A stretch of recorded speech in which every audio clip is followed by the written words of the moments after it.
We are in the world. లోకంలో జీవిస్తున్నాం, లోకస్తులతో బతుకుతున్నాం, లోకస్తుల మాటలు వింటున్నాం, లోకంలోని విషయాలు తెలుసుకుంటున్నాం. మనకు తెలియకుండానే మన హృదయం పాపాన్ని పోగు చేసుకుంటుంది. మానవుడి హృదయం ఏం పోగు చేసుకుంటుందట? మంచిని పోగు చేసుకునే బుద్ధి లేదు. హృదయం అన్నిటికంటే మోసకరమైనది, ఘోరమైన వ్యాధి కలిగింది. నా హృదయము పాపమును పోగు చేసుకుంటుందన్నాడు దావీదు. ఒక అయస్కాంతాన్ని తీసుకొని మ్యాగ్నెట్, కొన్ని ఇనుప ముక్కలు, కొన్ని బంగారం ముక్కలు వేసి దాన్ని ఇట్లా అనండి, ఏది లాక్కుంటుంది? ఐరనా?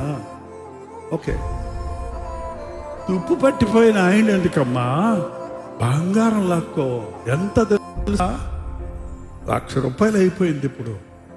లాక్కో అంటే ₹10 ఇనుప ముక్కే లాక్కుంటుంది. దాని బుద్ధి అంతే. ఏంటంటే మనం కూడా మంచి ఉంది, చెడ్డ ఉంది లోకంలో, కానీ ఏది లాక్కుంటుంది? హృదయం. పక్కోళ్ళలో చాలా మంచి గుణాలు ఉంటాయి, చెడ్డ గుణాలు ఉంటాయి. ఏది నేర్చుకుంటున్నావు నువ్వు? మంచి రాదు మనకి, ఎందుకంటే హృదయం మోసకరమైంది.